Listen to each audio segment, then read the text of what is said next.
welcome to History Optional Dam. And today's question is a very interesting one. I could also see that most of you have not attempted it. We received less than 20 copies this time, half of what we generally do. To be little understanding, I see that question was not difficult but out of the way. Let me read the question first. Discuss the significance of Burunjis as a source of understanding the Mughal-Ahom conflict. Now, most of us do not study the topic Ahom, although it is very well in the syllabus. Ahoms, we know, was one of the longest ruling dynasties in India. 600 साल काम किया उन्होंने, 600 years continuously. It may be a record in India. No other Indian dynasty seemed to have prevailed for so long time over large area. Not even Satavahanas. Satavahanas in the Peninsular Plateau are known to have ruled for almost 450 years. They may be the second longest. It started in 1220s with the reign of a person called Sukfa. Sukfa was a Thai Shan prince who went from southern China to Myanmar, crossed Patkai Boom mountains, came to Brahmaputra Valley and started his empire there in 1228 specifically. It ended with the Treaty of Yandabo in 1826 when British annexed the Brahmaputra Valley. So it's from 1228 to 1826, almost exactly 600 years rule. And it's not only known for its longevity, it is known for many, many other aspects. You see, the name Assam itself has come from Ahom, which is Anglicization, possibly, of the word Ahom. It created a very unique composite Ahom culture. That is the identity of Assam today. Apart from it being known for a staunch opposition to all the attempts of first Pathan and Turkish and later Mughal invasions into Brahmaputra Valley. Mughals tried to do it for almost 100 years continuously. In the 17th century of Assam is marked by the continuous resistance to Mughal invasion. So we have that story, and even before Mughal, from the 15th and 16th century, we have the continuous attacks by various Pathans and Turks. So that's a different part of it. One part is longevity. Second part is someone who is non-Aryan to begin with becomes Aryanized and ultimately creates a very composite, unique culture. And third part is about strong state being created. And lastly, it is about the resistance to Mughals. But if you ask me what are the dimensions on which a question may be asked, let me list them one by one. The areas related to Ahoms on which UPSC may ask question. A first and direct question is Ahom-Mughal conflict. And on this topic, UPSC has already asked a question. Let me show you the question first. This is the PYQs. On this topic, we have two questions asked in the past. One is, write a short essay on the Ahom Kingdom. It's a very simple, direct question, 20 marker. You can write anything you like. There are some main features. Through the course of discussion, we will see the features also. And second is, give a brief account of resistance offered by Ahom state against the Mughal rule 2014. So the question is already asked. It is more important this year because of the 400 year of Lachit Bardphukan. नहीं, पिछले कुछ दिनों से newspaper में बहुत आ रहा है. Lachit Bardphukan is the Shivaji of Assam for successful resistance to Mughals, all those things. So I thought let us cover this Ahom topic very well. There are four important dimensions in which you see the resistance to Aurangzeb especially. One is Assam, other is Marathas, third is Sikh, and fourth is Rajput, Durgadas Rathod and all those stories. And all these four themes, UPSC has already asked questions in the past, so we should be ready. Right now we are covering only Ahom. Let me tell you other dimensions. One question therefore this year would be directly on Lachit Bardphukan. He was the general there who defeated the Mughals in the Battle of Sarai Ghat, the very famous one, the naval battle in the Valley of Brahmaputra. The third question or third type of question would be on what we have asked, Burunjis. So Burunjis, as all of you now know, are very important local history writing tradition in Assam. Like in Maharashtra, we have Bakhars. In Assam, we have Burunji. In Kashmir also we had tradition. The most famous example is Raja Tarangini. So in the medieval times, we do not have only Persian histories. Although the Aligarh school focused excessively on Delhi and excessively on Persian histories, we have many other regional traditions who offer a counterpoint, a different perspective from the other side. And when we put all of them together, we get history of India. So Burunjis are important, and somebody has shared the document in Telegram channel where you have the PDF where Bakhars and Burunjis of IGNOU are discussed in detail. And I could see very well that you have used that as a primary source and then wrote your answer, which is a completely fine attempt. As long as you now know the topic, I am happy.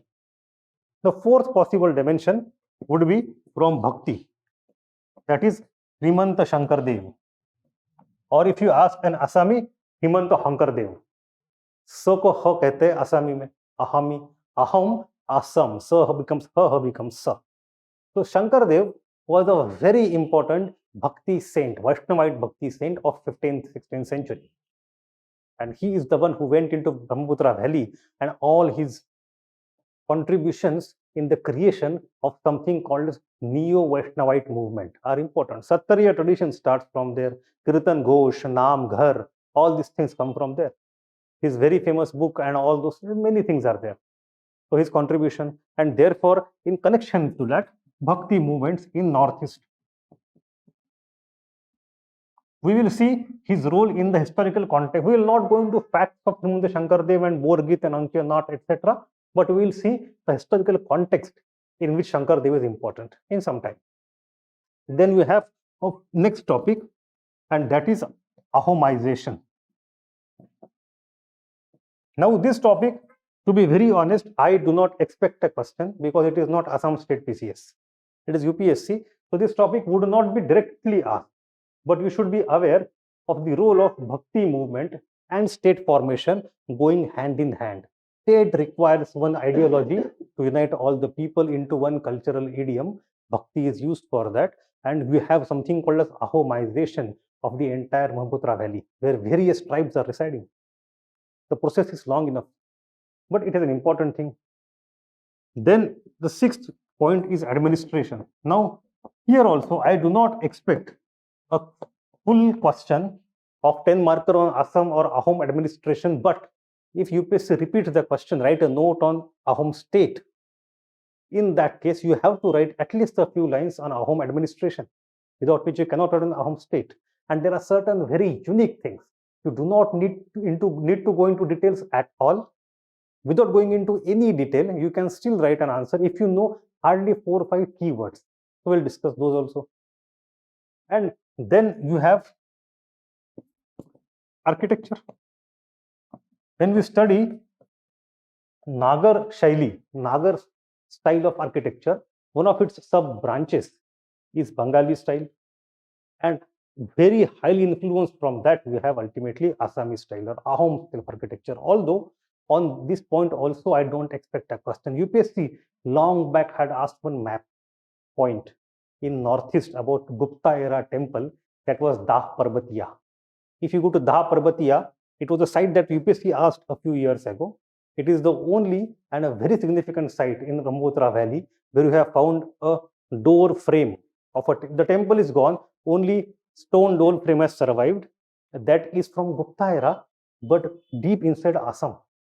So Gupta cultural influence deep inside Assam in the 6th century itself is very important, but the temple has not survived. Maybe because the raw material they use is temporary. On the contrary, in some capitals of Ahom Kingdom and later on in Shivasagar, etc., we have some temples and some military structures and some palaces and some auditorium. I will share one video clip with you on the not on Telegram, on the portal, where you will get to watch a small video of 5 minutes. Architecture part would be covered very well. We will not discuss that here. So these are the major points on which questions could be asked of these. The more important areas are, one is Ahom-Mughal conflict, second is Burunjis, and third is Shankar Deva. These are the very important areas you should be prepared with basic facts.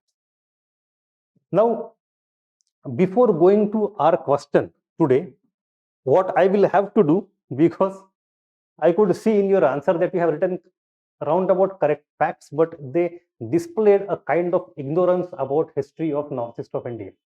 So I will, in a very brief manner, draw a timeline of the evolution of Ahom story, Ahom state, Ahom history in next few minutes, which will help you to put the things into context. And then after that, we'll come to our answer and question. Now, first of all, you have Ahom timeline. Basic familiarity with subject matter is important before writing the answer. So let us come to the 13th century itself, when we have the beginning of Ahom state.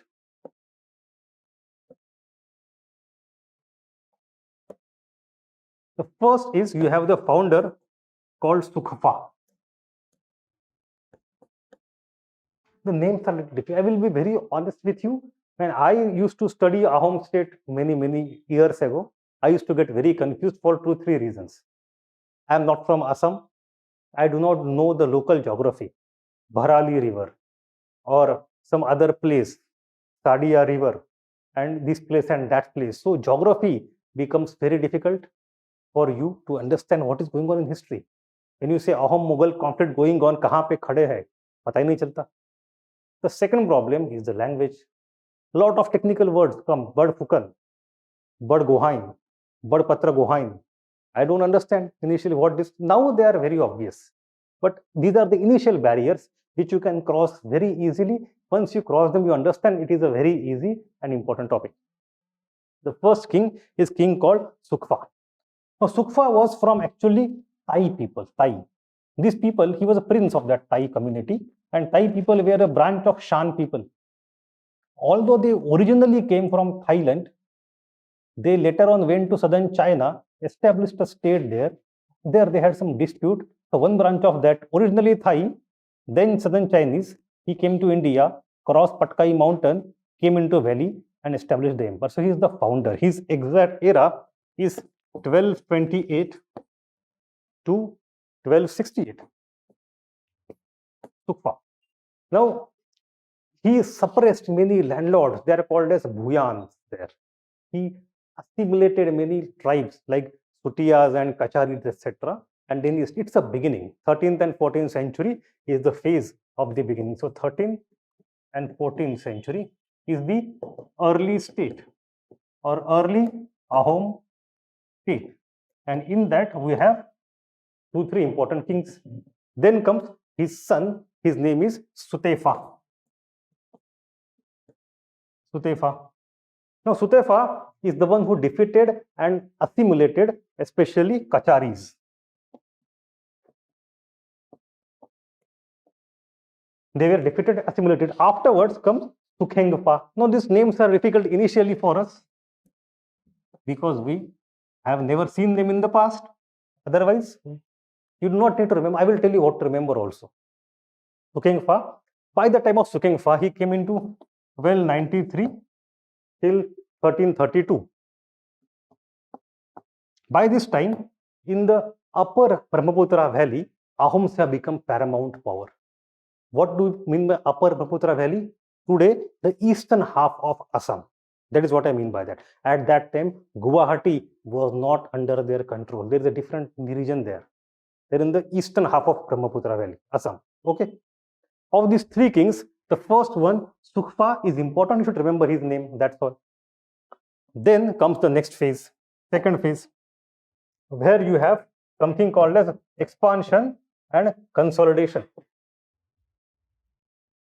So second phase is your 15th and 16th century. You have expansion plus consolidation. Here the 2 kings are important words and you should know their name. The first one is Sudangfa. I can look at your faces right now. Sudangfa. Sudangfa is important for 2 reasons. His era was 1398 to 1407. Is important for 2 basic reasons. One reason is that in his era we have he was actually called as Bamuni Kovar. Bamuni, what is Bamun? Bamun is Brahmin. In Assam is Brahmins of a Bamuni. And Bamuni Kuwar is the prince of Brahmin, Brahmanon ka Rajaputra, because he is the first Ahom king who was born in Brahmin family. And it is at this point of time, the earlier non-Aryan Aishan people who are like southern Chinese people, Thai people, they start becoming Hindu gradually. He is the first Brahmin king or king born in Brahmin family, and he is the first Ahom king who accepts Hinduism. So he is called as Bamuni Kovar, Brahmin Kumar. That is one important thing in his era. The second important thing, because these people start becoming Hinduized, their brethren from across the Patkai Bum mountain, the Thai people, attack them. And there is a conquest going on. Ultimately, they were defeated by Ahoms. And Ahoms say, let us have a treaty and forever let us have a boundary demarcated between you and me. And Patkai mountain became the boundary. Even today, that is almost a boundary. तब से लेके आज तक. So he is an important part. Sudangfa. The second and the most important king of this phase of mature state formation, his name is Suhunga Munga. His name you should remember anyway. Suhunga Munga. It is very important, 1497 to 1539, for multiple reasons. One reason is that there is a very fast military modernization, upgradation. Firearms start coming, archery, and all those things. Second important thing is there is expansion, the thing that I have mentioned here. Expansion. How do we know that? Because he annexed Chutias or Chutias as they call it, Chutias, on the eastern part of Brahmaputra Valley. He not only did that, it is in his reign we have the continuous invasions of Pathans and Turks from Bengal into Assam. Most of them were defeated. It is quite before them you have already Bakhtiyar Khilji conquering and trying to enter, but that is the earlier era. In his era, we have multiple attempts of Assam invasion. All of them are defeated. And ultimately, the Kamrup region, that is the western part of Assam, that is liberated by them. So we have the expansion. Now this expansion, because of which we have a large empire from Karatoya River, today it's in central part, Karatoya River on the west to Sadia River in the east. So a huge empire is created, but with that, there came the loosening of social structure. The Ahom identity, which was originally Tan Shan identity, that starts becoming diluted. People of multiple ethnicities, multiple tribes, multiple sub-regions get inside the Ahom territory. So the state is feeling that it could get dissolved. There are a lot of problems. These centrifugal forces increase. So how to bind these different people together?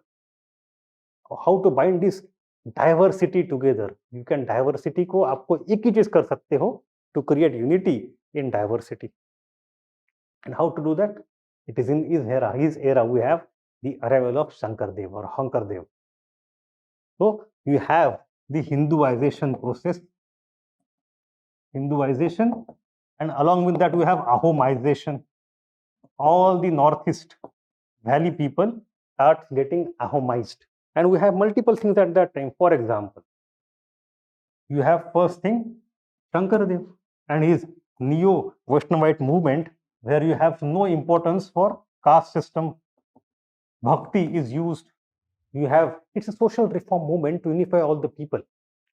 That is one thing. Secondly, the king himself comes under Brahmanic influence. He starts taking a title, Swarganarayan or Swargadev. From Suhungamunga onwards, all Assami or Ahomi kings are called Swargadev. It becomes their official title for generations, Swargadev. And then we have the tradition of Burunjis starting. Although Burunjis are old, the actual state patronized Burunji tradition starts here.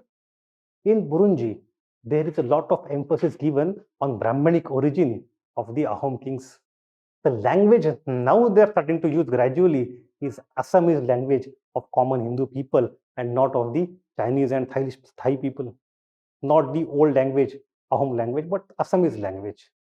So you have all these things which show that this diversity का जो centrifugal force है, उसको centripetal बनाने के लिए, उसमें common bond ढूंढने के लिए the state started importing Hinduisation. So this is the second phase, 15th and 16th century. Then we come to the third phase. So third phase is completely dedicated to only one thing, and that is 17th century. And the main feature of 17th century is Ahom-Mughal conflict. Now let me show you the question again. I want you to answer. What is wrong in this question? Discuss the significance of Burunjis as a source of the understanding of Mughal-Ahom conflict, 10 marker. What is wrong in this question? The basic wrong thing is that I am calling it Mughal-Ahom conflict. The basic convention is that the party which wins the battle or the war, actually, its name comes first. It is never India-China. It is always China-India war. India was defeated in 62. We should never call it technically India-China war. Technically, it should be China's name should come first. They are the winning party. Similarly, here Mughal Ahoms are the ones who are winners, conquerors. Mughals are defeated. It should be called Ahom-Mughal conflict.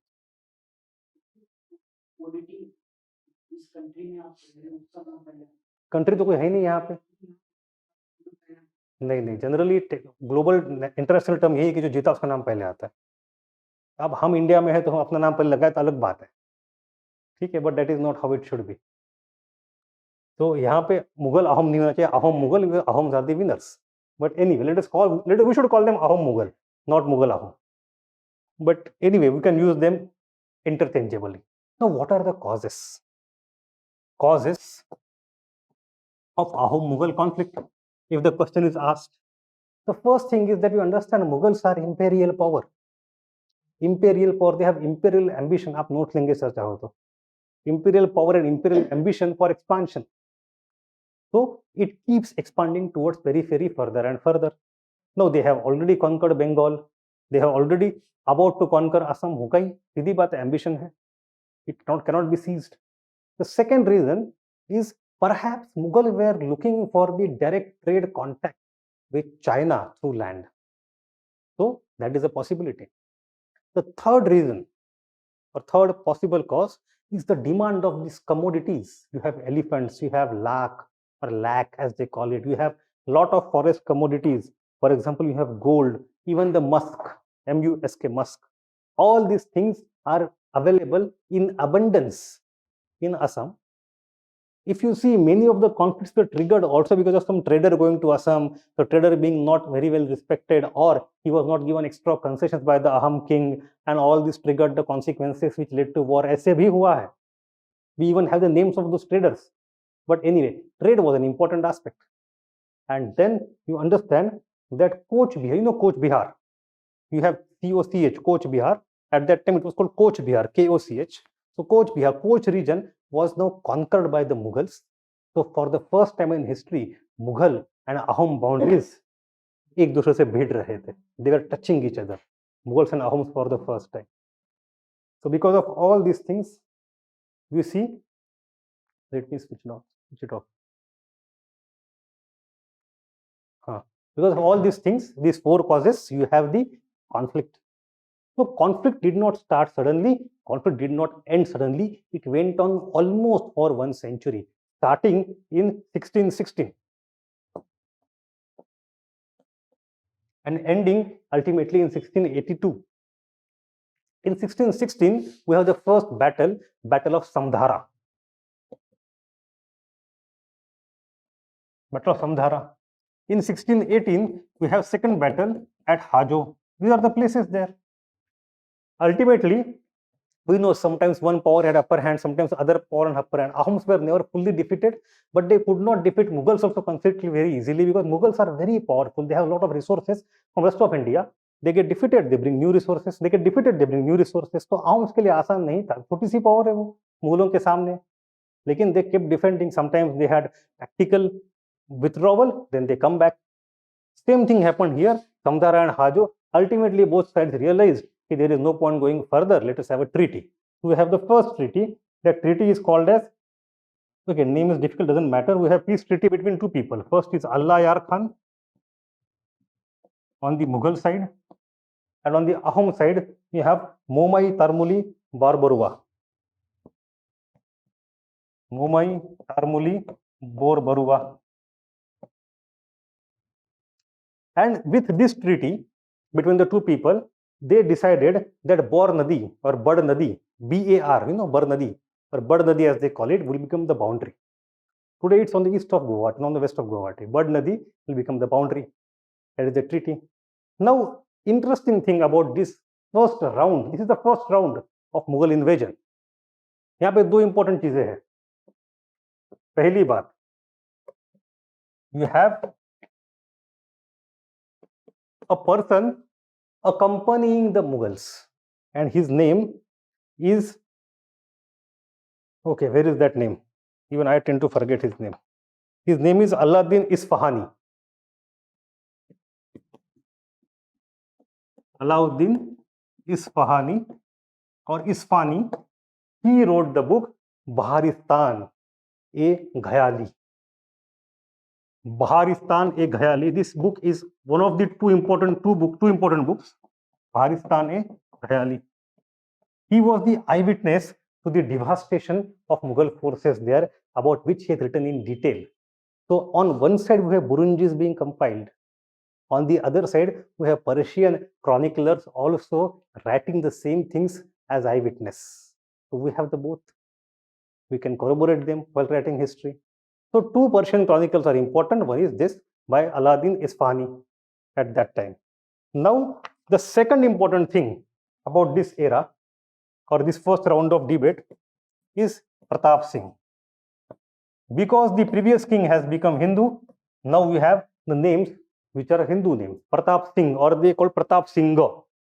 ये लगाते हैं and में वो Pratap Singh. So Pratap Singh was a very important king for his not only victories over Mughals, but also for his sweeping administrative reforms. It is here I will discuss some of the points. I will give pointers about this thing, administration. I will tell you 4 or 5 things. आपको उसके बारे में जानना है, खत्म, आगे नहीं जाना. It will consume a lot of time. Otherwise, it is not necessary. What are those 4 or 5 things you should know about administration of the Ahoms? The first thing you should know is Khel and Pike system, which was earlier there also before Pratap Singh. So Pratap Singh or Pratap Hingo actually reformulated it. हर गांव में टुकड़ियां बनाई थी.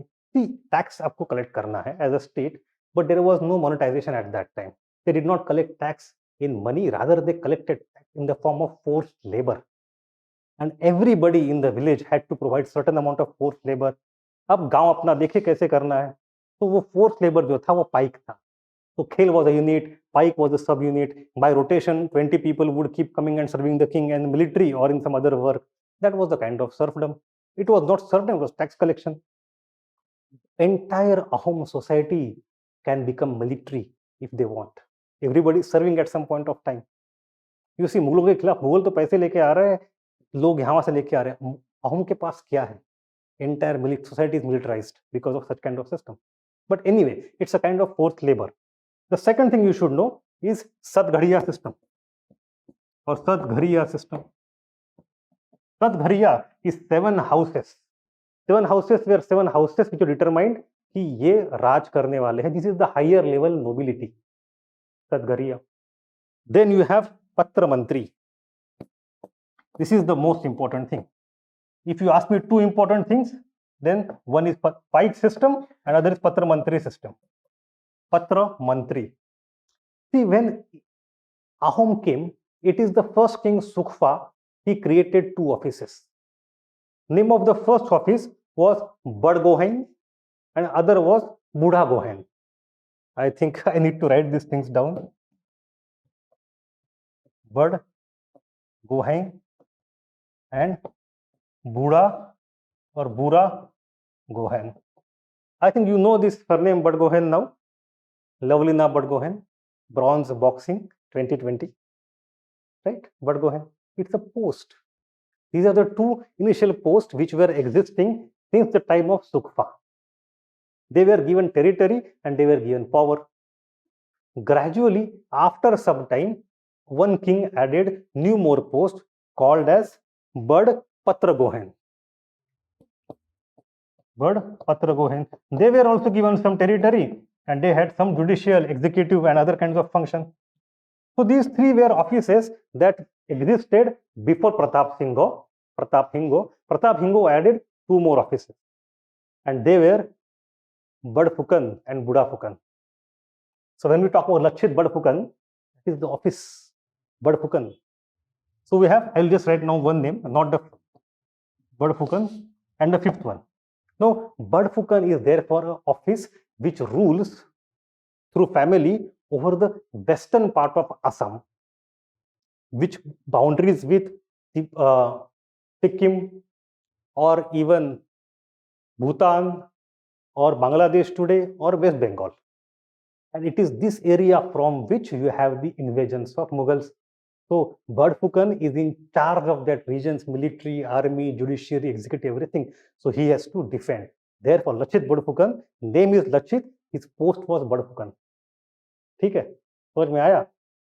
Sure. Patra system is important. Then you have fourth thing.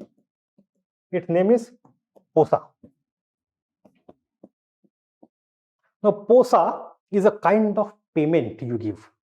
See, Ahoms are in the plain of Brahmaputra river valley, but on north of them, completely to north of them, you have the mountainous region of Arunachal Pradesh and multiple tribes and variety of tribes. And these tribes used to come down on the plain and loot them. So there emerged some kind of relationship between the plain versus hill people. Now, plain people cannot go to hill and exterminate them because it is a difficult terrain. But hill people cannot keep coming, plain को harass भी नहीं कर सकते बार बार. तो दोनों में एक तरह का power balance create हो गया. Plain people said, भाई, you have to remain in certain limit. If you exceed the limit, then we'll come and harass you. But if you stay within the limit, then we'll keep giving you some payment from the local villages जो आप ऐसे लूटने वाले थे. So local villages started to collect chanda and the state gave that chanda to the hill tribes कि हम पे हमला मत करो बार बार. अगर हमला करोगे तो हम आपको आके परेशान करेंगे, नहीं करेंगे पैसा भी मिलेगा, आपकी जरूरत का ख्याल हम रखेंगे.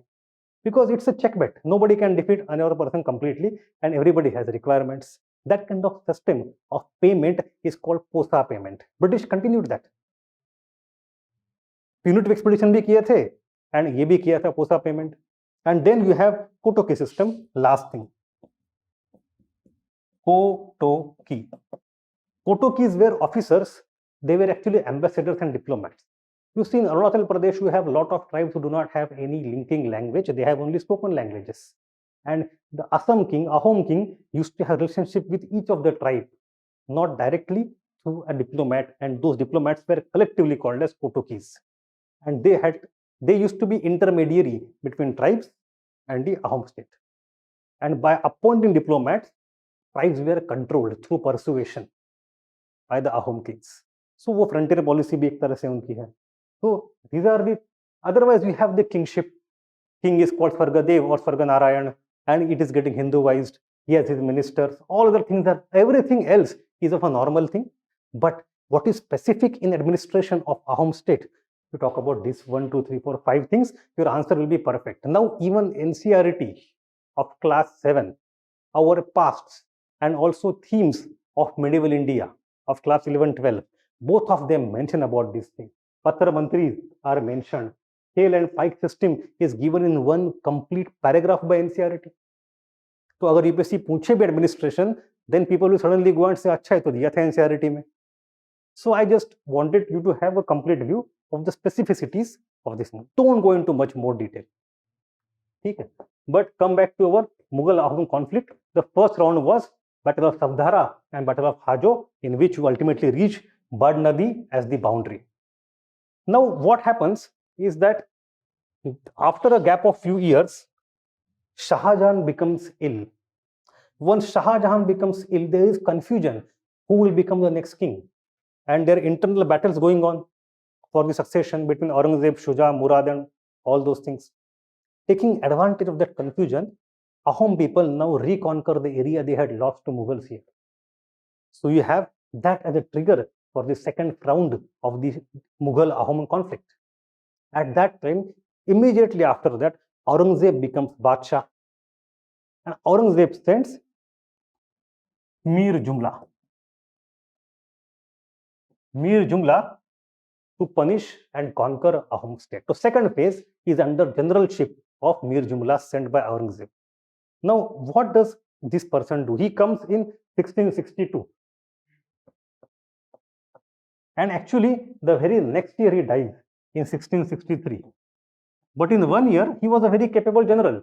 He went, and at that time, the capital was Gadgaon or Gargaon. The Gargaon capital was captured by him. Capital of Ahoms. Ahoms retreat completely.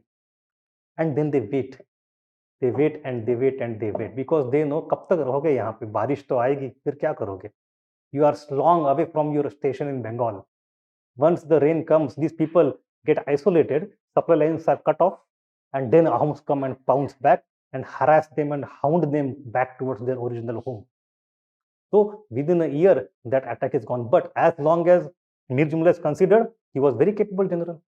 At that time, the kings of Ahom, his name is important, it is Jayadhwaja. Jayadhwaja. So here in the first round, the king was Pratapa Singha. In the second round, the king is Jayadhwaja Hinga or Singha. So we have a treaty between Mir Jumla and Jayadhwaja after Mughals are hounded out of Assam, and that treaty ultimately led to some kind of power balance again. Here, Jayadhwaja Singha is an important king because he is also affected by such external attacks and internal disruptions. So he goes one step ahead in Ahomization and Hinduization. He declares Vaishnavite Hinduism as state religion. The same thing is happening in Odisha at that time, a few decades ago. Odisha also gets created around the cult of Jagannatha. Here also, Vaishnavite religion becomes state religion. He started giving the pikes and land grants in hordes to various satras. Satras become institutions which organize society around it. And then you can create one strong state which can defend itself against Mughals. So, Hinduization के phase में next important stage is Jayadhwaja, exactly at the time of Aurangzeb. Then we have the third phase. Now, Aurangzeb is actually a very ambitious king. He doesn't like this. कि हम कैसे हार गए. So what does he do? He sends his general, next general, his name is Ram Singh. Now who is this Ram Singh? He is of Jaipur. Ram Singh is the son of Mirza Raja Jai Singh. Now Mirza Raja was sent to Deccan, and then he defeated Shivaji. In the Treaty of Purandar happened. Shivaji was persuaded by Mirza Raja to come to Agra, and from Agra he fled. By the time meanwhile, when he was in Agra, the assurity of his life was given to him against Aurangzeb's fear by Ram Singh, who was son of Mirza Raja Jai Singh. So Aurangzeb had a lot of distrust with these Jaipur people. The Kachwaha Amir Rajputs were the first Rajputs to go to Mughals against all other Rajputs. And they were the sword arm of Mughals. By the time of Shah Jahan, उनकी स्थिति गिर गई थी because other Rajput families became powerful.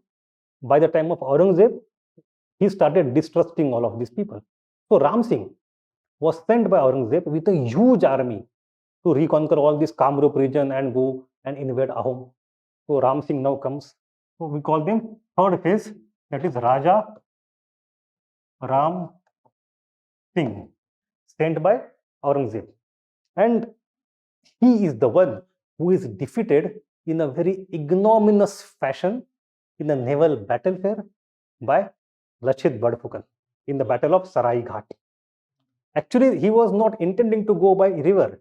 The original idea is to go by land only, but the land route between the two mountains was very narrow, which was completely stopped, apparently, by Lachit Badphukan by closing it with a huge mud wall. ताकि आपको अंदर आना है तो एक ही रास्ता नदी से आओ, नदी से आओगे हम आपको डिफीट कर लेंगे. So the Battle of Sarai Ghat happened. Ram Singh versus Lachit Badphukan in the Battle of Sarai Ghat. When did it happen? 16? Anybody? No, not 69. I think it is 1671. 1671. So Ram Singh is there. Now Mughals were driven out of Guwahati and everywhere. When there was next one attempt, after that there is actually some kind of confusion. The interlude, एक के बाद एक दो तीन राजा अहोम के change हो जाते हैं. There is lot of weak successors. There are a lot of weak successors. The mantris became powerful. They are looking after their own interest. Lachit Badphukan is also gone. His elder brother Laluk Badphukan becomes Badphukan now, and Laluk has very much ambition to become Ahom king. तो वो मुगलों के साथ एक secret सौदा कर लेता है कि मैं आपको गुवाहाटी दे देता हूँ. You support me to become Ahom king. Elder brother of Lachit Badphukan called Laluk Badphukan. Mughals get this thing, but the king very soon comes. His name is Gadadhar Singh. Now Gadadhar Singh is a very ambitious and capable king, or Gadadhar Hingo.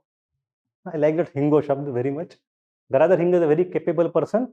He mounts re-attack on Guwahati and captures it. A very famous battle of 1682. Am I right? 82? Yes, 82. Is named Battle of Itakhuli. So we have the next battle, that is Battle of Itakhuli.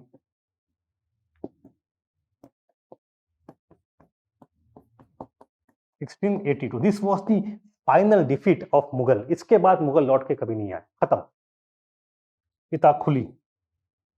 So you see, if you want to talk about the entire Mughal-Ahom dispute, we would write into 3-4 parts. First part, the causes. We discuss 4 causes. Second part, the first round, when you have Alayar Khan on one side and Pratap Hingo on the other side. That is the first round.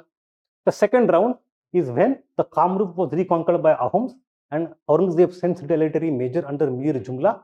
But in 1663, actually the same year, 1663, after signing the peace treaty, it is both Mir Jumla and Jayadhwaja Hinga, both of them die in 1663 only. But that is the second round. The third round is Raja Ram Singh versus Lachit Badphukan. Then you have, actually here I should not have mixed them, but anyway, there is a gap here, the interlude. This is the third round in the Battle of Sarai Ghat. Then we have a gap, and then we have this as the fourth round. We have total 4 rounds of Mughal-Ahom conflict, starting from 1616, the Battle of Samdhara, to 1682, the Battle of Itakhuli.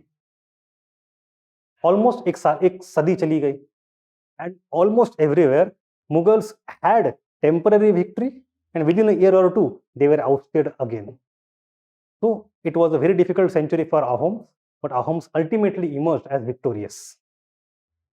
So if they ask you a separate question again on Ahom-Mughal conflict, I think this much is enough. Draw some map of India like this. Here in India, you have this as Mughal zone, you have this as Ahom region, and show some rivers here and there. Khatam. It's not difficult at all. ये सबका answer बन जाएगा, but वो answer अलग होगा. The answer that we want to write. Okay, let me introduce one more king here. After Gadadhar Singh, we have next king. His name is Rudra. Rudra Singha or Rudra Hinga. He is also very capable. He is the one who united all the tribes in Assam. You know, actually in Sarai Ghat and Itakhuli, already very many tribes are joining hands with Ahoms to oppose the outsiders, that are Mughals. By the time of Rudra Singha, he is able to bring all the armies together. He is planning कि हम बंगाल में बहुत बड़ा हमला करेंगे. Now our time has come to go on offense. For last 1 century, we have been on defense. Now we'll go on offense. अब let us हमला करो बंगाल पे, मुगलों के यहाँ. By that time, the army is assembled. Unfortunately, the king dies. The aggressive plan never materialized. It would have been very interesting. But next thing I want to tell about Rudra Singha is his wife. Her name rather, is Puleshwari. Puleshwari is important because here you see Ahomization goes to next level. She is the one who is supporting Shakti and no more Vaishnavism. Vaishnavism had been state religion, people are a Vaishnava, but now she shifts towards Shakti. Tantric ideas. Kamakhya comes under her control. Kamakhya temple. In Shiva Sagar, which was the capital of Ahoms at that time, she builds 3 temples, of which one is Vishnu, one is Shiva, and one is Shakti. So Shakti cult becomes important within Hinduism in Assam because of the patronage given by Puleshwari. So if they ask you a separate question, a question on Ahom or Ahomization, you will start with Ukfa being of Thai origin, Shan people, Southeast Asian religion. Then you come to next level, we'll talk of Sudangfa, the first Brahmin family born king and beginning of Hinduization. The third thing comes in the era of Suhunga Munga, where you have a lot of expansion, requirement of state consolidation. Therefore, you have use of bhakti by the state. It is exactly a time when Shankardeva comes, Burunjis start, Sarga Narayan, Sargadev title start. Then comes the next stage, we have Pratap Singha, and after that you have Jai Dhwaja Singha. Jai Dhwaja Singha makes Vaishnavism as state religion, starts giving donation of pike and land to Tatras. After Jai Dhwaja Singha, we have a gap of few years, and then we have Rudra Singha and Fuleshwari, when you have shift from Vaishnavism towards Shaktism. You see different tribal cultures, different ethnicities, Aryan and non-Aryan, hill people and plain people, Shakti and Vishnu, all of these are intermingled today, and these families of Ahoms also married with many tribal families like Manipur or Tripura or some other hill tribes who are powerful chiefs. So we have that. So diversity, Assam is mini India. Assam, extreme diversity in Assam of all kind. It is not easy to understand Assam. If you understand Assam, you will understand India. So Assam में और Assam में, you see Hinduism जो है, that Hinduism is actually a very perfect example of composite culture of India. Assam's identity of Hindu is a composite Hindu identity which has come because of assimilation of all these diversities without erasing them. That is the line with which you will end the Shankardeva question, if the Shankardeva question is asked at all. But anyway, this much is enough, I guess. A lot of information. When in 19th century, 1820s, you have three things happening, because of which the Ahom state comes to an end. The first is the rebellion of Mao Marias. It's a very complicated thing, will not go there, but Mao Maurya rebellion leads to many complications. The state becomes weak. Then we have the invasion by Burma into Ahom or Brahmaputra Valley. This Burmese invasion leads to a lot of complications. Ahoms are almost defeated. Ahoms take the help of British at that time. Initially, some other person is there, Cornwallis, then Auckland. We have those stories also. Ultimately, Auckland launches the first Burmese war, in the course of which he captures Assam in 1820s, 1826, and therefore we have Treaty of Yandabo, and Assam is kept by British. Assam is annexed. So there is almost 70 years ka gap, 70 years ka gap between the capture of Bengal and capture of Assam. 2-3 generations ki gap hai beech mein. But anyway, so you have this history of Ahom. That is, so I have discussed the final phase also. This was the dimension we discussed. These are the first initial early Ahom state, Sukfa and all. Then you have expansion and consolidation. Then we discussed the 3-4 phase Ahom-Mughal conflict. In the expansion phase also we have a lot of attacks from the Turkish and Pathan people, but we don't discuss them here, not required for us. And then I discussed the end also, the three important points: Mao Maria, Burmese invasion, and Auckland. Now let us come back to the question. I think this information is enough to grasp the topic. Come to the question. Discuss the significance of the Burunjis as a source of understanding the, let us change them now, Ahom-Mughal conflict 10 marks. Now, how do you introduce it? How would you introduce it? Here, I won't take more time now. Introduction. The first possible intro could be about Burunji itself. We explain what Burunji is. Burunji is a local historical tradition, a chronicle maintained by the state patronage, which gives us information about medieval Assam. Simple. Or if you don't want to start with Burunji, you can start with the meaning of Burunji. You can start with the evolution of idea Burunji. The first intro was the meaning of the keyword Burunji. The second introduction could be keyword again, Burunji, but its evolution and function. That Burunji tradition, originally belonging to Southeast Asia, gradually emerged into a very important state historical memory project and interacted with local cultures and Hindu culture also. So you can connect an evolutionary point of view with functional idea. If you do not want to focus on Burunji, focus on Mughal-Ahom conflict. That the 17th century, Assam is defined by Mughal-Ahom conflicts. And a lot of information about it we can get from the state patronate Burunjis. Simple regional perspective of national history. So you can have the introduction of Ahom-Mughal conflict basics. So you can either start with Burunjis or start with Ahom-Mughal conflict. It is completely fine. Now, if you start with these two, then you cannot go to body directly. You would need something of a connecting line about Ahom-Mughal conflict. Without this connecting line, you cannot directly go to significance of Burunjis. You can talk about more of the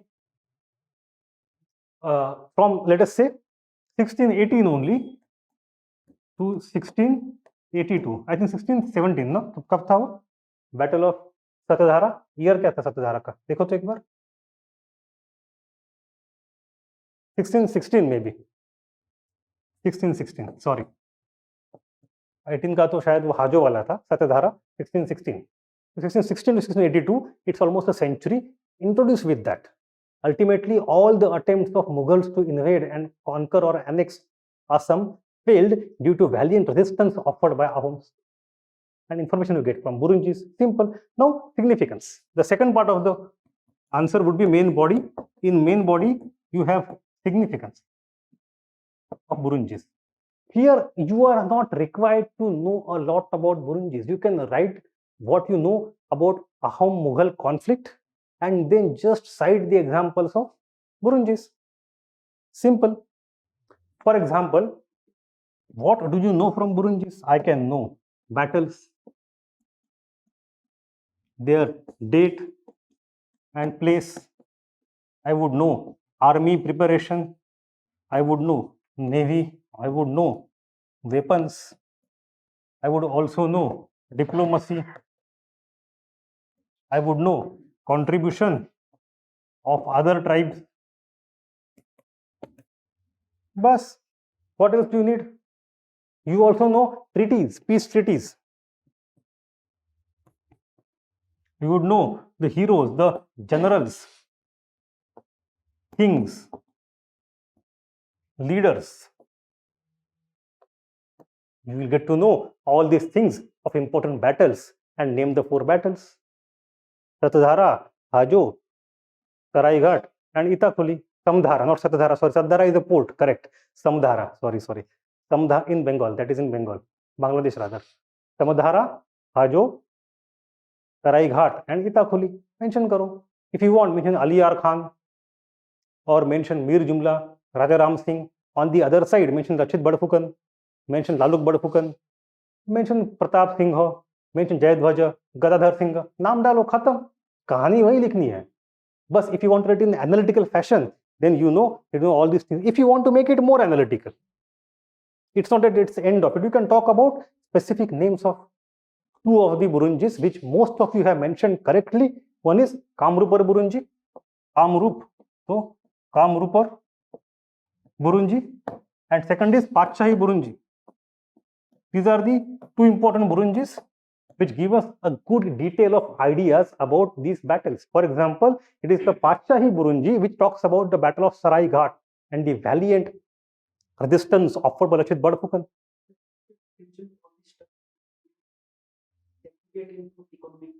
नहीं चाहिए नहीं. Economic time is not required. The question is about the conflict itself. And अगर हाँ, that's a good point. If the question is about Burunjis in general, then you add administration, economy, religion, tab aayega. If the question is asking specifically about Mughal-Ahom conflict, then stick to only conflict. Okay? Then you have some Burunjis before that and some Burunjis after that. You can know their names also, but they are not very important in this context. Now, Burunjis are official material. They are official documents. They are patronized by either state or some important elites So they give you official perspective. They also create alternative. Significance की बात कर रहे हैं ना, alternative to mainstream history writing, because we depend on Persian sources all the time. Where is the other side of the voice? It is in Burunjis. You get to see the other side. लोगों का viewpoint क्या है उस तरफ के लोगों का. So alternative to mainstream viewpoint. So you can write that also. Regional history.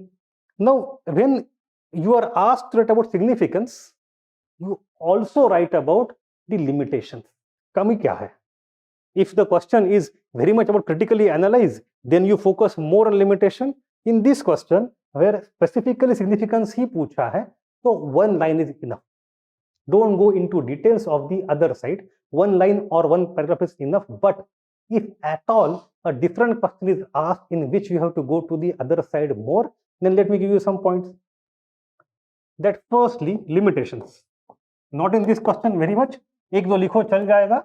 But in other type of question, when you have to critically analyze, you have first of all internal contradictions. There is no one Burunji, there are many Burunjis, and they do not all agree on details. Sometimes there are differences. The very purpose of the compilation and editing of Ahom Burunji was because many previous Burunjis were not in consonance. तो उनको साथ में लेने का काम किया, and the चीजें which were not in agreement were either brought in agreement or removed. So you have internal contradiction. Secondly, you have some legends and myths also about the origin of Ahom and everything, which are not completely factual. Then the third thing is that they were given elite patronage, right? The court or the elite patronage is given, because of which you know that they are not impartial. They are not impartial. They give one side of the story. The fourth thing is you understand the very purpose of the Burunjis, which are considered very sacred, is that they want to fashion or simply shape historical memory of people. अगर आपको अच्छा elite बनना है, if you want to become a good elite or Rajaputra or some बड़े post पे in the state, you should consider this Burunjis sacred, remember them, learn them, because you should know the history of your own state. Now, it was a conscious project to fashion the historical consciousness. It means it also has a scope for creative interpretation. Sometimes the things are creatively interpreted, which may not be completely factual, because when the time Burunji is written, at that time, the need of state is something else from the time this instance happened 100 or 200 years ago. आपको इतिहास आज लिखना है 200-300 साल पुराने चीजों के बारे में, तो आपकी आज की जरूरत इंपॉर्टेंट होगी कि आज हमें सबको इकट्ठा आना है, तो भाई 200 साल पहले वैसे लिखो कि वहां पे कुछ प्रॉब्लम हुआ था, सब लोग इकट्ठा आए थे. So therefore there is scope for creative interpretation. Therefore you are going away from the factual history, and maybe you are inserting some elements which are not historically accurate.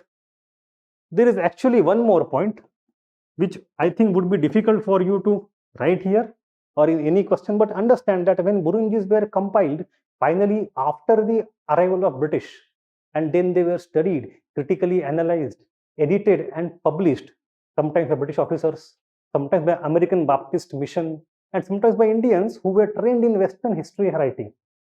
So we have the element of Orientalism. But I think we have not discussed Orientalism yet. हम modern में discuss करेंगे उसको, so I will not go here. Edward Seth की कहानी है, उसके बाद में कई सारी चीजें कई लोग आ जाते हैं. So my point is the modern reading of Burunjis is also affected by the mind of modern reader, which is shaped not in tradition but in the Western lens of looking at Indian things. It's a very negative. Orientalism is not a good thing. It's a bad thing. It's a negative word. So you have all these limitations. Now you can conclude with the help of corroboration, that along with corroboration with or along with the Persian or Indo-Persian sources which we discussed, Bharistane-Ghayali, or the other one, oh I missed the other one, by Tarikh-e-Asham by Shihabuddin Talish. Let me add one point which I missed to add. when Mir Jumla was there, at that time we have another person. His name is Shihabuddin Talish. So we discussed two Persian chronicles. One chronicle was Alauddin Isfahani's Baharistan-e-Ghayali during the first attack of 1618. And the second chronicle is Shihabuddin Talish ने लिखा हुआ Tarikh-e-Asham. Tarikh-e-Asham. Shihabuddin Talish was a mansabdar in Bengal who came to Assam with Mir Jumla, and his account is very detailed and very important.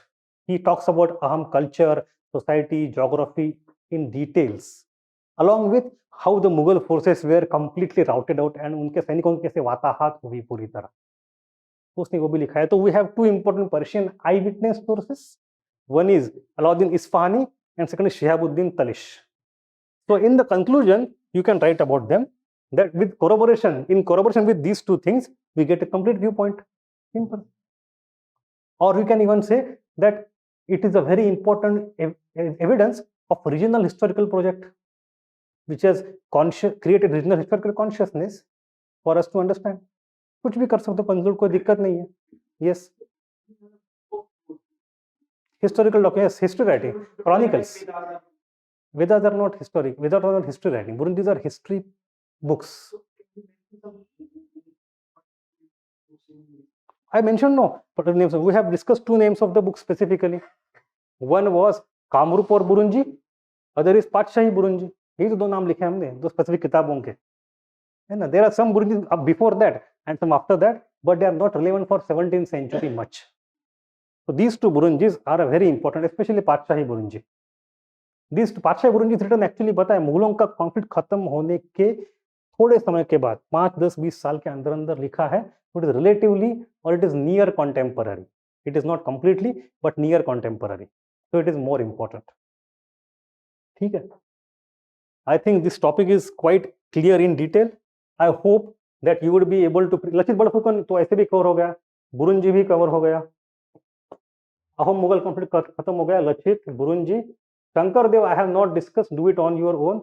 Ahomization and this bhakti is connected. I discussed that part also. Administration also discussed. Architecture I will give you a video. देख लेना उसको. It is 5-minute video. ठीक है. Clear? चलो. Thank you.